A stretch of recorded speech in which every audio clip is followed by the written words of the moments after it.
gentlewoman na tote bag, yes. Bumili ako ng gentlewoman dito sa Thailand kasi nandito na rin naman na ako. Ang nabili ko sa Big City Center, yung big 199 baht lang. 100 baht lang siya. Napakamura na. Siyempre, tumatanda na tayo, kailangan pa natin ng mga points. So that's it mga besties sa ating Bangkok Thailand haul. Kung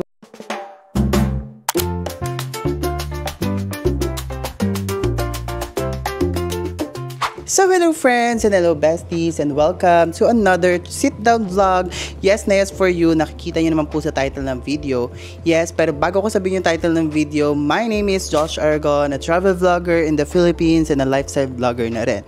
Yes po, kung di pa kayo nakasubscribe sa aking YouTube channel, mag-subscribe na kayo. And also mga bestie ko, i-follow nyo ako sa aking mga social media accounts para updated kayo every time na may ganap ako sa live, okay? So, ang dami ko nang sinabi. Yes, nakikita niyo sa title ng video, gagawa po tayo ng Bangkok, Thailand haul. Yes. Lahat po ng mga binili kong personal, isi-share ko yun sa inyo ngayon sa vlog na to. So, without further ado, start na natin tong video na to, okay? Sa unang part na ano natin, syempre isi-share ko muna sa inyo yung mga nabili ko sa mga malls. Okay, una na dyan is itong gentlewoman na tote bag, yes. Bumili ako ng gentlewoman dito sa Thailand kasi nandito na rin naman na ako. Medyo may kamahalan kasi mga reseller sa Pilipinas, kaya bumili na ako, nandito na rin naman na ako. So, ito yung nabili ko mga bestie, itong tote bag na to. Okay, ayan. Yung price nito, 590 baht. So, guys, kayo na lang, ilagay nyo na lang yung conversion na lagay ko dito. Sasabihin ko yung price in baht, kayo na lang mag-convert, okay? Basta times 1.76 during my time here in Bangkok. So, July 2025. So, ito na nga, 590 baht siya. Nabili ko siya sa Siam Square. Yung mismong store ng gentlewoman dito sa Bangkok. Doon ko talaga siya binili. Doon marami namang ano sa ibang branch. Okay? So, next naman tayo mga bestie is etong Beverly Hills na Polo Club. Ito yon. Yung binili ko yung kanilang towel. Isa kay mother, isa sa akin. Ayan. Ang price nito mga bestie is 199 baht lang each. Super duper mura niya, 'di ba? Beverly Hills Polo Club pa siya. Ayan siya. Ayan. Ito 'yon. Okay? Next naman mga bestie is another product from Beverly Hills Polo Club. Ito ulit 'yon. Mga t-shirt naman 'to mga bestie. So una na diyan is ito para kay Evo. Yan, color red. Yan siya. And then next is ito naman para sa akin din. Yan, t-shirt ulit. Yan. So, ang price na itong mga t-shirt, mga bestie, is 199 baht siya. Okay? So, next naman mga bestie ko is itong from Beauty Room na para siyang Watson sa atin. Ang binili ko lang sa kanila mga bestie is yung mga face mask. Yes. Bumili ako ng mga face mask, pampasalubong na rin. Ayan, nakasale kasi siya mga bestie, parang 15 baht lang each. Pero ito, 25 baht to kasi may collagen. Okay? So, yun. Napakaganda mag-shopping sa U3. Okay? Tapos, ayun. Tapos na tayo sa mga malls. Hindi ko na share sa inyo. Basta kung gusto nyo panoorin yung another video ko about gentlewoman, ilalagay ko yung link sa baba. Gumawa ko ng TikTok video about that. Ilalagay ko na lang. Okay? So, proceed naman tayo sa mga nabili kong mga damit sa Pratunam. Okay? Sa Pratunam Market. Pratunam Market is a heaven for clothing, ganon. Kaya maganda magbili-bili ng ano. Okay, una ko nabili dyan is ito. Napakaganda nito, yung polo na to. Ayan o. Yung polo na to mga bestie, ang ganda. Kulay rosa ang bukas. Tas yun. Ito is 150 baht, no? Wholesale kasi siya, tatlo. Dalawa kay Shan, isa yung sa akin. So, 150 each siya. Pero pag bumili kayo ng isa is 220 baht ata. Ganun yung price. Parang ganun. Diba? Napakaganda na ito. Tapos, may nabili akong terno. Kasi nga, may bibi kami si Asher. Ayan, may nabili akong terno. Ito, oh, yan. Terno siya na Thailand na, ano, na damit. Cute yung may elephant. Elephant cloth. Tawag dito. Basta gano'n. So, nabili ko siya ng 100 baht. Sa loob lang talaga kayo, guys, bumili ng ito. Kasi pag nasa labas na kayo, medyo 200 baht. Ito, 100 baht siya dun sa may Bayuki Sky Gallery, doon kayo bibili. Okay? Tapos, next naman ito, para kay Daddy, bumili ako ng Bangkok na t-shirt. Ito, 100 baht lang siya. Napakamura niya. Swear, as in. Maganda siya. Tapos, next naman, nabili ko din, is another from Pratunam. is ito namang polo. As someone na mahilig sa beach, mahilig mag-polo. Ito nabili ko, 150 baht lang siya. As in, super ganda niya. Ang ganda ng tela, hindi mainit. Hindi siya malamig. Sakto lang. Ganun ang ano. Akin niya. So next naman mga bestie ko is itong mga acid wash. Pero comment nyo na lang kung tama ba ako. Pero parang ganun, yung mga t-shirt na to is 100 baht lang each. Napakaganda niya. Swear, ang dami mga gamit, ang dami mga design na pwede kayong pagpilian sa Prato ng Market. Hahanapin nyo lang talaga. Okay? So tapos na tayo sa mga clothing line. So next naman natin mga bestie is itong mga nabili ko sa 100 baht store. Sa 100 baht store mga bestie is meron tayo ditong Hong Tai. Yan, sikat to na inhaler dito sa Bangkok.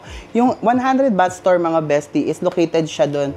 Kung alam niyo yung footbridge going to Platinum Mall, sa may baba lang noon, ilang steps lang, andun na mismo yung 100 baht store. Super ganda nito mga bestie. At saka mura din dun sa 100 baht store talaga. Okay? Tapos bumili tayo netong 13 pieces na Poison na inhaler. Yes, kami po ay addict sa Poison inhalers. Kami buong pamilya, addict kami dyan sa Poison inhalers. Mura lang sa 100 baht store mga bestie. 99 baht lang siya per 6 pieces. Mura na siya, 'di ba? Pero sa iba, mabibili niyo siya for 150, 144. Sa Big C, 144 tong Poison inhalers. Dun sa 100 baht store mga bestie, talagang 99 baht lang talaga siya. 'Di ba? Pero may nakita pa akong mas mura eh. Dun sa may katabi na 97 baht. Eh, wala na, nabili ko na eh. Kaya, okay na to. 3 baht lang. Pero malaki pa rin 3 baht. Pero yun na nga, super duper mura no. Bumili kayo sa 100 baht store. Okay? So, next naman natin nabili sa 100 baht store is itong Snake brand na prickly heat na cooling powder. Yung travel size na rin binili ko is yung 6 pieces for 100 baht. Okay? Bakit yung travel size? Kasi maganda itong gamitin pag nagta-travel, di ba? Kasi may malaki sila, pero sa bahay mo lang yung ano, ito madadala mo kahit travel ka. Sa atin sa Pilipinas, napakainit, di ba? Kaya ito, yun nabili ko. Okay? So, yun lang. Next naman natin na i-haul is yung sa nabili ko sa Tofu Skincare. Ito naman yung mga nabili ko sa Tofu Skincare, mga bestie. Okay? Sa Tofu Skincare, mga bestie, sikat din siya na skincare store na marami silang binebenta ng mga skincare, Thai skincare products and also mga ointments meron sila, mga iniinom na pampa-beauty products yan meron sila. Pero for me, bumili lang ako ng mga kailangan ko talaga. Una na dyan is itong facial mask nila. Yung facial mask nila is from Precious Skin. Ito, napaka-mura nito, parang 10 pieces na siya for only 105 baht lang, ate. 10 pieces, 105. Pwede mo na siyang pampasalubong. Tapos legit naman to mga bestie, yung mga products na binibenta sa Tofu Skincare, okay? So, super ganda na itong Bird's Nest na facial mask. Ayan, nakita ko nito kasi sa TikTok. Ito daw yung nare-recommend. Okay? Tapos, next na binili ko is itong soap ng Precious Skin din. Yung Alpha Arbutin na soap, bumili ako ng 4 pieces para tagdalaw kami ni mother. Ayan. Ayan yung nabili ko. Yan. Ito kasi, anti-aging siya. Siyempre, tumatanda na tayo. Tapos brightening and smoothing pa siya. Yan. Napakaganda. Ito nakikita ko rin to na nire-recommend ng mga vloggers or mga TikTokers sa TikTok. Okay. So yan. Bili nyo yan. Nabili ko lang ata siya. Magkano to siya? 30 baht each.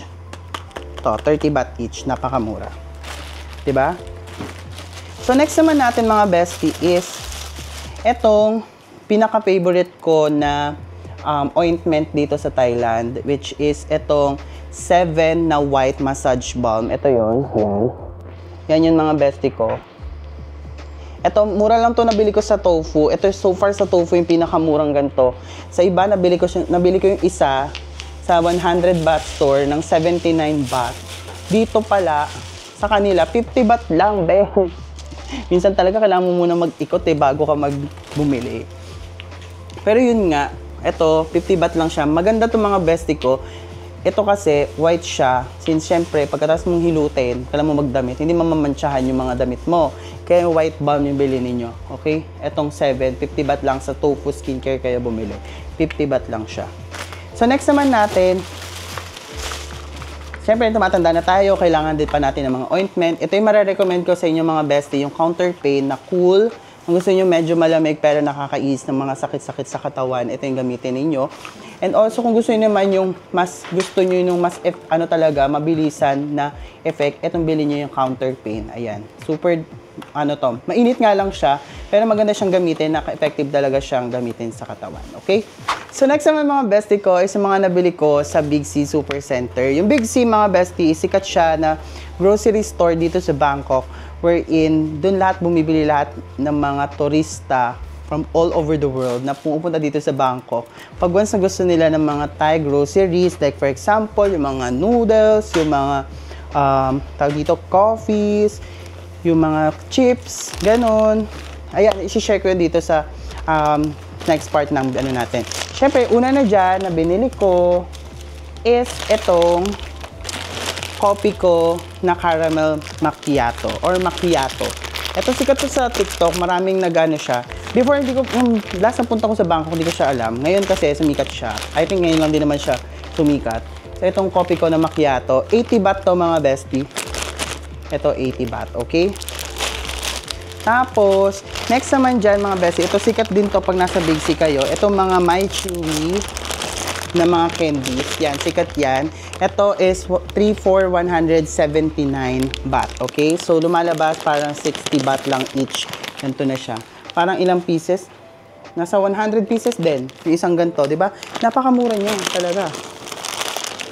So, next naman natin na binili is ito, meron tayo mga instant noodles. Ayan, may binili tayong instant noodles. Yan. Para kato sa bahay, itong mga noodles na to. Okay? Tapos, mga bestie, meron din ako sa inyong isi-share na ito, yung Nestea na Royal Milk Tea. Ito, if naghanap kayo ng milk tea na malasa, ito na bilhin nyo, yung Nestea na Royal Milk Thai Milk Tea, okay? Kasi for me, ito talaga yung masarap. Natikman ko to eh. Dun sa pinasalubong sa akin ng friend ko na isa. So, yun. Ito yung masarap. Masarap siya. Compared dun sa Chatramune na 3-in-1. Hindi kasi siya kalasa ng mismong Chatramune na store. So, 3-in-1 lang talaga siya. So, ito, kung gusto nyo yung Thai milk tea, ito yung bilhin ninyo, yung Nestea. Nasa 105 baht to each, okay? So, next naman natin na binili, ito, paborito to ni Daddy tsaka ni Ibo, which is itong Kohi na peanuts. Ayan siya. 34 baht each to mga bestie. Yan siya. Masarap to. As in, super sarap nito. Nakabili ako nito before nung pumunta ako ng Thailand dito sa Bangkok. Ito, masarap siya. Try nyo to. 34 baht each ta, mga bestie. So, next naman, mga bestie ko, is itong Carnation na condensed milk. Ito, 20 baht lang siya. As in, super mura niya. Dito lang siya sa Thailand na bibili. Yung may ganito, oh, ang daming binili. Kasi si mama nagpasabay din. Marami, parang 6 ating binili kong ganito. 20 baht each siya. Okay? So, next naman natin, mga bestie ko, is itong Kifi. Kifi, hindi yung Kewpie o Kifi. Basta yun itong cheese cheddar. And then, truffle mayo. Ayan. Parang ang sarap nito, pang sausawan. Pero, medyo pricey siya. Ito 60 baht. Ito 49 baht. Medyo pricey nga lang siya. Okay? Tapos, next naman na binili ko sa Big C is itong Snake brand na cooling mist. Si mother kasi nagpasabay. So, ito yun natin. 75 baht siya each, okay? Itong cooling spray. Then next naman natin mga best, ito nakita ko lang sa TikTok. Meron tayong whitening na toothpaste. Meron sila yan. Ito, sikat to sa TikTok mga bestie ko, okay? So, bilhin nyo to. Parang 45 baht each siya. Mas mura siya compare sa 7-Eleven, okay? Ito yan, bilhin nyo yan. So, that's it mga bestie sa ating Bangkok, Thailand haul. Kung nagustuhan nyo itong video na to, feel free to comment down below kung ano yung mga comments na ano nyo sa sarili nyo while watching this video. Sana nakatulong ako for your next Bangkok, Thailand trip. So mga bestie, if you want more of this video, kindly follow me on all my social media accounts and also subscribe nyo ako sa aking YouTube channel. Thank you so much for watching. Bye!